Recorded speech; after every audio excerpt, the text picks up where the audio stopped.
This is the final video to fix the Hotpoint washing machine F07 error for good. Are you facing this exact problem where your machine stops and shows this code on the screen?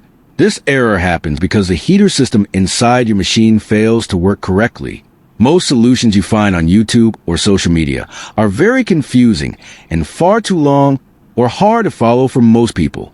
There are 4 proven methods to fix this problem right now. I guarantee that at least one of these methods will work for you, even if your machine seems very broken. You should pause this video now and try these methods one by one as they appear, or take screenshots of the instructions. Rexish brings you these solutions to save you time and money. Do not skip any part of this process. These steps stay simple and direct for everyone.